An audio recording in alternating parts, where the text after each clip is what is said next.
Welcome to Pod Crawlers, the fantastic 4th episode. I'm Eric, and I'm joined here by Kelly. Yes, we got a loaded episode.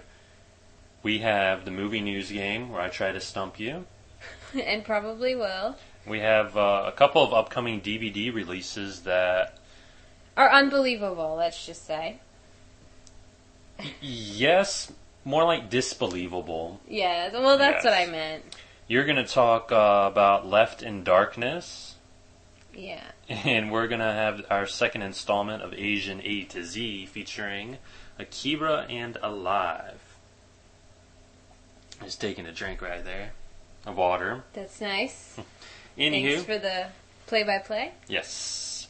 Anywho, we want to thank the listeners out there, all of the subscribers that we have. Just makes me feel good knowing that, hey, our show's being listened to. Loved or hated, don't know. I totally agree.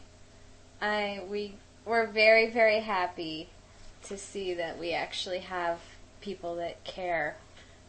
Because I thought it would just be you and me listening to the show after we did it, and that's it. But again, thank you, listeners. If you want to give us some feedback, email us at podcrawlers@gmail.com. If you don't know how to spell any of that, go to our site at podshowcreator.com. And if you don't know how to spell any of that, just Google us. Google Podcrawlers. We are on Google. We can be Googled. Another thing we're excited about, we can be Googled. Just do Podcrawlers, 2 words. 2 words. And in quotation marks to get the specifically us. Yeah. Our show. Right. And we're also on iTunes. We're searchable on iTunes. So yes, we are. Exciting time. We're also on Podcast Pickle and Podcast Alley. So we're out there. Our name is out there. We are out there. We are out there. We hope to get some T-shirts made. Maybe. It's a thought. We need something that, makes us look like we have all the answers. Like some gold bracelets. How about some name tags? Anywho, enough silliness. Let's get serious. Guess what came in the mail? What came in the mail? Strike of the Panther. Wow. Oh, the exciting conclusion. Blade is back. I hope to watch that sometime this week. If you're down, we can watch it together. It's guaranteed good time for all. Something I forgot to mention last week when I was talking about Day of the Panther is the final fight scene between Jason Blade, the hero, and Baxter, the bad guy. Blade, the good guy, wore white, and Baxter, the bad guy, wore black. Wow. Listener, as if you needed another reason to track down Day of the Panther. That just... And see, the thing is... It's the symbolism. Well, see, if the whole movie was played like tongue-in-cheek, and it wasn't, it was a pretty serious movie, but if it was, all tongue-in-cheek, I think, then the whole white and black thing would have been funny, but it was just tacky. Hopefully, in Strike of the Panther, that tackiness continues. I love it when they have to show you who the good guy is and who the bad guy is. But now that I think about it, Blade and Baxter do look sort of similar. So I'm sure that's a reason why. Anywho, forgot to mention that last week. Strike of the Panther review coming as soon as I watch it. Maybe sometime this month. In the near future. Sounds good. Yeah. Anywho, do you have any? Well, I had just wanted to talk a little bit about a movie that I saw a little blip about. Mm-hmm. It's one of those... What was the word that you used? Not unbelievable, but disbelievable. You don't want to believe it? Yes, the movie is called Hellbilly 58. Mm-hmm. It's in production. All right. Here's the tagline. Now, this isn't tacky at all. Okay. Not tacky at all. No. He gives redneck a whole new meaning. You're right, that's not tacky, that's retarded. Yeah. And just a little bit about the premise. It's about a murdered hillbilly that returns from the dead to seek revenge on the town that put him to death. Oh. Of course, this supposedly takes place in 1958. I'm not even going to bother you bore you, Please. anything, with any more information about this movie. Where did you find this? I Googled obscure movie news. That's pretty. When I was looking for stuff for our last movie news game. And I forgot exactly which website it came up on, but it was there. And it was real. Like, I'm not making this up. So if I Googled Hellbilly 58, I might find their You might even find it on IMDb. Site. Oh, God. Do you know if it's a theatrical movie or made for DVD? See, the way I look at it, it has to be made for DVD. It has to. But the way they made it sound and the little blip was that it might be theatrical. I'm not 100% sure. Don't take my word for this. If you're interested, and God, I hope you're not, I would definitely look for my own information on the movie. It is a real movie. I'm not making it up. But that's about all the information I can provide at this time. And all the information I care to provide. I think it's funny how they had to explain the 58 in the title by having it set in 1958. Yeah, Otherwise, you'd be like, oh, you mean there were 57 previous movies? Anywho, that was retarded. It's a sequel. It's a sequel, yes. Yeah. Hellbilly 58. Look for that, or don't. You know, if we come across it in the bargain bin, we're going to have to pick it up and review it. Yay. Anywho. That means we actually have to watch it. We've watched worse. That's true. Okay, are you ready to Stump you? stump me with I the keep thinking that movie news game? there's another tidbit I ran across this week, but I can't remember. Anywho, yes, movie news game. Rules are simple. 3 news bites I'm going to give you. Yes. 2 are real. Are real. One is fake. You got to figure out which one is the fake one. All right. Or guess, whatever. I'll probably be guessing. Yeah. So we'll see. Oh, that's what it was. It's right on. It's in my notes. 2 more DVD releases that are disbelievable. What? One, okay, maybe this one's not so much disbelievable. It's a DVD out worldwide. It's a German movie called Requiem. It's based on the real-life story that inspired the movie The Exorcism of Emily Rose. I think I've heard of that. That's a tract. It's the beginning of my typhoid. Anywho, I just think it's weird how... Well, first of all, did we need another movie based on that story so soon after Emily Rose? And isn't it sort of like, wow, we're just making a remake of The Exorcism of Emily Rose? Plus, do we really need another frickin' exorcism movie? Because once you've seen 1 or 2, that's it. That's it, I think. Well, I have no idea. What I would assume that they're going for is the fact that The Exorcism of Emily Rose didn't completely suck. And Right. it did make a little bit of money. Right. So they're probably looking at it from that viewpoint. Hey, We're know, going to exploit this a little exactly. more and probably make it more factual. Exactly. Because wasn't the original story took place over in Germany or France or I something? believe so, yes. Still, that's tacky. Yeah. Or Austria, maybe. I'm not sure. We should do a series of Real life? installments, like based the movie on- and then the real life thing. That would be a good idea. The other DVD release Okay. I found, Decoys: The Second Seduction. Couldn't watch the first one, so I could care less about this one, but I think you'll be interested because starring in Decoys: The Second Seduction Who? is the multi-talented Dina Meyer. Who? I hate Dina Meyer. Anywho, moving on now. Seriously, wasted enough time. Movie news game. Got 3 news bits. 2 real, 1 fake. Okay, news bit number 1. He was, then wasn't, but now he is again. David Duchovny is slated to play Bruce Banner in the upcoming Hulk sequel once again. Number 2. The CW will air a new Spider-Man animated cartoon type series beginning 2008. Okay. And the third bit of news, Nicole Kidman is to make a cameo appearance in the television drama Nip Tuck. She will be playing a nose job patient. Okay. So, David Duchovny as Bruce Banner, once again. Spider-Man cartoon next year on the CW. And Nicole Kidman to guest star on Nip Tuck. Those are your 3 news bites. Okay. One is real, or 2 are real, 1 is fake. As we did last time, we will reveal the my answer or my guess and the your answer, and then the real answer. Real answer at the end Talk of the about show. the other news bites that are real. Yeah. All right. Yeah, go for it. Left in Darkness. I saw this, I believe it was last weekend on Sci-Fi when I was off from work and bored out of my mind. And it stars Monica Keena. Who? She plays Celia, a girl on her 21st birthday.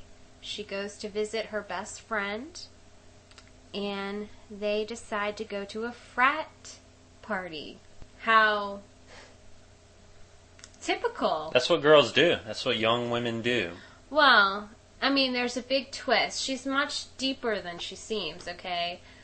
When she was born, her mother died. And so all these 21 years on her birthday, she's been blaming herself her entire life. Wah, wah, wah. I love self-loathing. Well, anyway, we get to the frat party. We're supposed to be hooked up with some guys, blah, blah, blah. Something slipped in her drink, and she gets gang raped. Yay, that's the best kind. And murdered. That sucks. Basically what happens is there's a battle for her soul between salvation and damnation, and she was very close to her grandfather. Her grandparents brought her up, and her grandfather had recently passed away. And so her grandfather appears after she dies and tries to give her guidance. It turns out Obi-Wan. It turns out it's not her grandfather. His soul has actually been sucked by a soul sucker. This movie is a soul sucker. Just listening to it is sucking my soul out. And what's sad is that it's it. just as bad as I'm telling it to be. There's nothing special about it. There's a guardian angel that she remembers when she was younger. She thought it was her imaginary friend. So His name is Donovan. And he appears after she dies as well. And it seems like for a majority of the movie that he's really trying to help her save her soul. Ooh. Yes?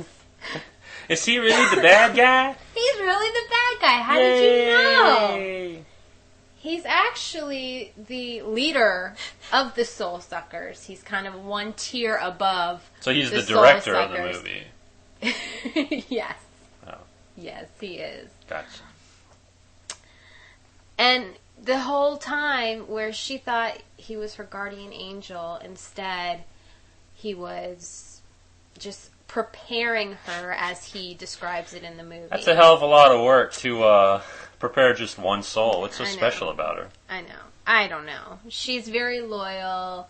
She's one of those So is a special dog. people. You know. Oh, blessed are the meek. Anywho. Basically what happens at the... Well, I guess I don't want to... Oh, please don't. ruin it for you in case you want to see it. But all's well that ends well. And my thing is, like, these are some pretty abstract, metaphysical dealings here. Uh-huh. And you told me that it all takes place still at that frat party, the whole thing. Well, that and like in flashbacks, maybe. Hopefully, there are some flashbacks. At some point, she goes to a beach and she sees her dead mother. But she's dead at this point. She's dead. She's dead though. Basically, after the first 15 minutes of the movie, for the rest of it. Gotcha. Wow, that is so not interesting. I know. And she ends up saving her own soul. Right. And she ends up saving her grandfather's as well. Well, yeah, I mean... if you're bored, I still wouldn't recommend the movie. No. Go outside, ride a bike. I've seen worse. Yeah. I have. I wish I hadn't. It just sounds pretty generic. It sounds like a emo goth. It is. Type thing, and well, not so much. It is generic. That's the problem. I don't recommend it. Left in Darkness. Yes, good job. That was all you. That was a Podcrawler's first, by the way. A movie that you saw and I didn't, and you reviewed it. Second installment, Asian AZ right now. Mm-hmm. Akira. Very good. Dare I say, the greatest animated movie ever. I said it. It's the greatest animated movie ever. The basic gist of this movie, because a lot happens in the movie. There's maybe 2 or 3 storylines going on at the same time. It is a lot. It's a dense movie. I have to admit that I'm glad that when I first saw it, I saw it with Eric, because he had seen it so many other times that, you know, he kind of caught me up if I missed something. I had to watch it several times. Yeah. When I first saw it on video, mid-90s, I had to watch it twice because the first time I was lost, but after the second time I got it. Basic gist of this is that a biker gang member is pulled into a government project which awakens his telekinetic powers. That's the basic story. There's a lot more. A lot happens in this movie. In addition to his fellow gang members trying to rescue him, mainly the gang leader Kaneda. There's you can't say subplots because these aren't lesser plots. You have the plot with Akira, who had the same powers as this Tetsuo, the biker gang member. You have him being awakened and, well, before that being stored beneath a stadium and then awakened. It's a little creepy. It is. He's awakened. You have a government coup going on. You have chaos in the street. You have all of these things going on at the same time. And let's not forget biker gang fights. Yes. It's just a very engaging movie. Every time that I watch it, I'm never bored with it. I've seen it many times. I know what's going to happen, but I'm never bored with it. The artwork, I guess you could say the animation, is engaging. I mean, even now, the movie is 16, 17, almost 20 years old. I think it puts anything, almost anything, that's animated, either traditionally animated or CGI animated, within the past 10 years to shame. And theme-wise, thematically, forget about it.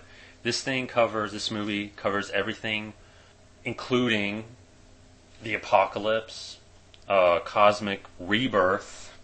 Yes. How politics, religion, and human free will coexist more often than not in chaos. That was good, huh? Excellent. That's how I get all the chicks. Excellent. Just epic in nature, just the themes, the imagery. It's pretty awesome. Good. Great action scenes. It's definitely a recommendation. It's a movie that I will not hesitate to recommend to anyone. And I think it's one of those things, also one of those movies where you either love it or you don't. I agree. Because I can't find a middle ground. Like, oh, this was okay, but the movie is kind of long. But I think it could have been longer, maybe by half an hour. It's 2 hours as it is. Definitely, I recommend it. I recommend it also. I'm letting him take over the general, information because he's seen it so many times. It's an excellent movie. It's really well done. There's a lot going on. You can get a lot out of it.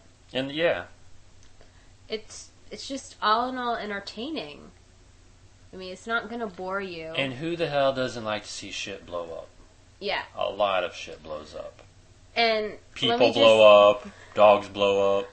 What was I going to mention? Also, this movie gave me a minor catchphrase that I use. Are you ready? Tetsuo! Tetsuo! Anywho. God, we're geeks. Anywho. Moving on. Akira. Just watch it. Rent it, buy it, buy it. Your video collection will be better off with it in it. Now, you know what? What? Just experience it. That's pretty good. Yeah, I know. That's how I got all the guys. Oh, touche. Moving on to Alive, not the cannibalistic plane crash movie. Oh, God, no.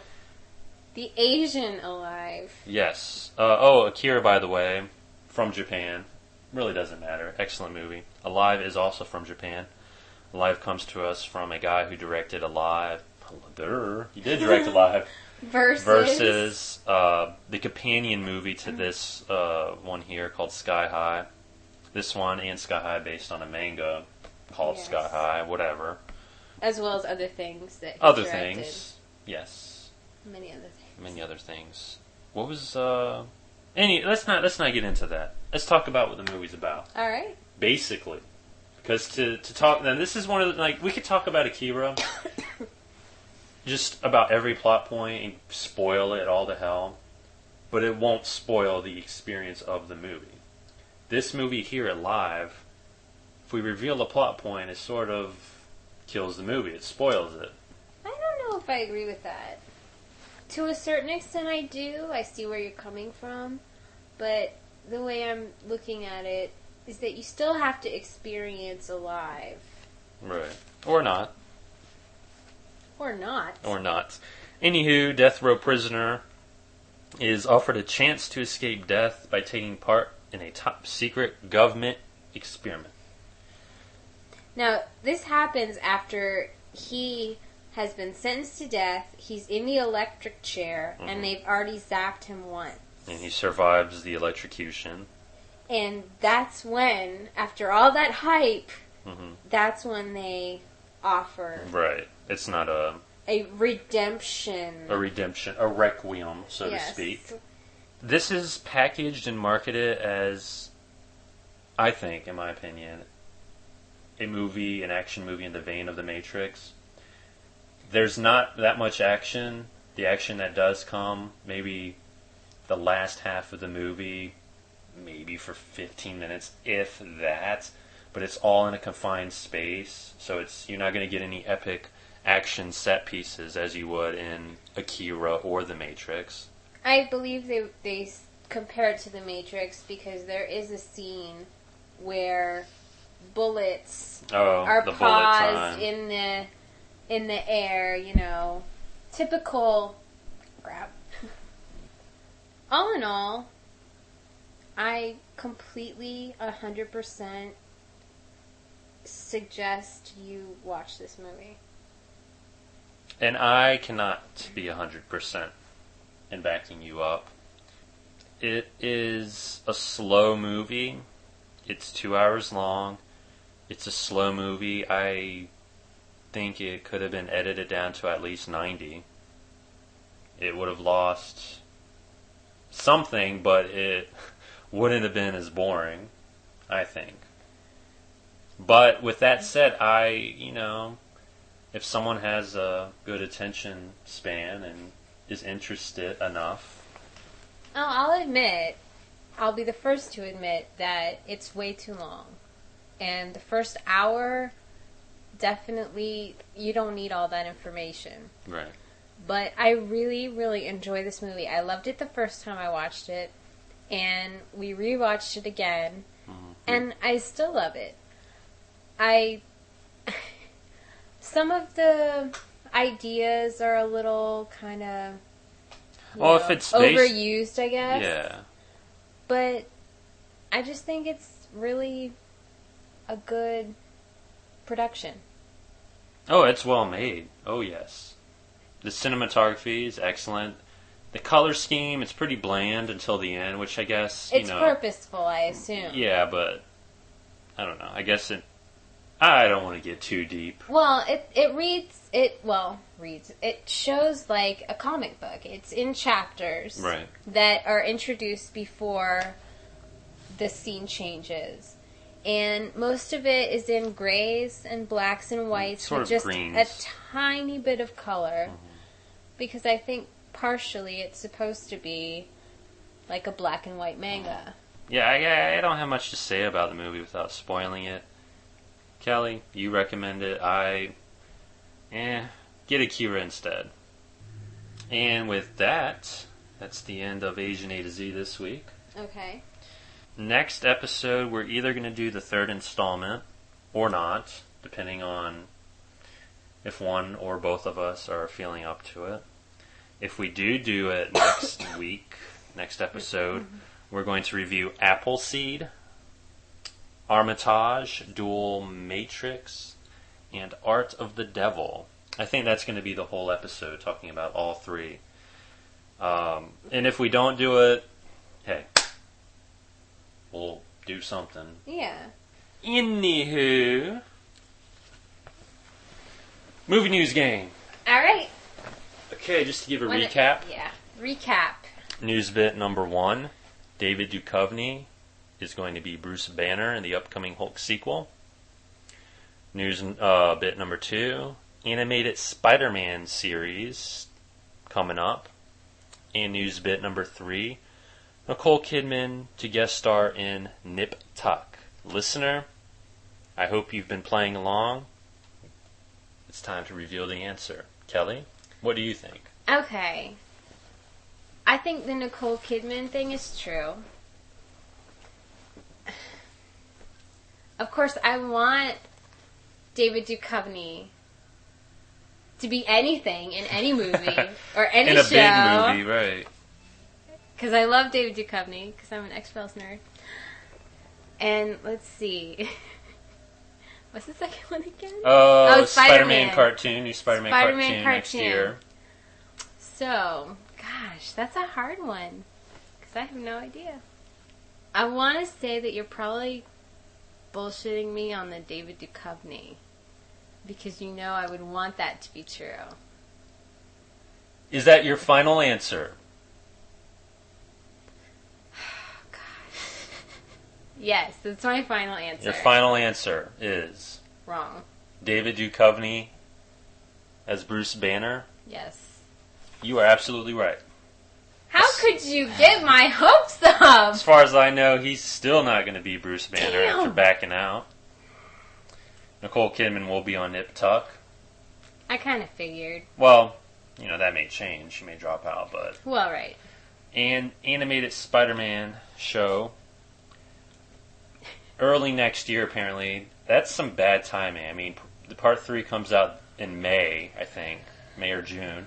They couldn't...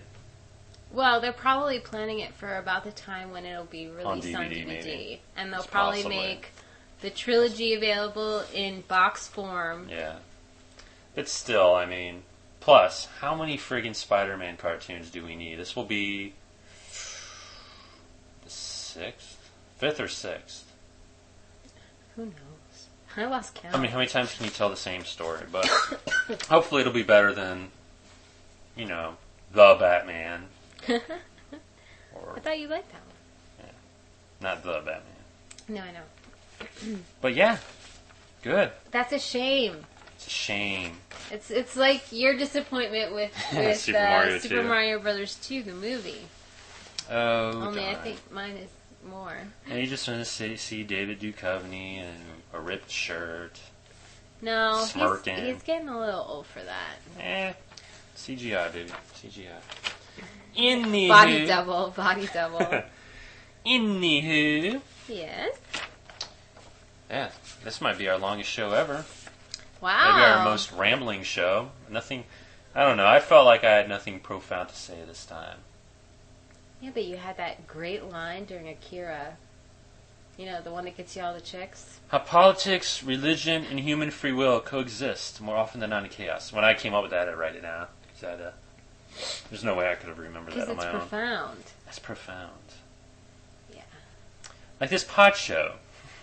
This will Sometimes. exist more often than not in chaos. I'm trying to think of anything I need to mention this episode instead of doing it next episode after the fact. I can't think of anything. which is probably a good thing. It is. It is. Just want to remind everyone, podcrawlers@gmail.com awaits your emails. Anywho, we'll be back in a week, maybe less. We'll Who try knows? and be back as soon as possible. As soon as possible. I think that does it. All right. All right. Tetsuo! Thank you for listening. This is Kelly. Tetsuo! And that idiot is Eric. Bye. Tetsuo!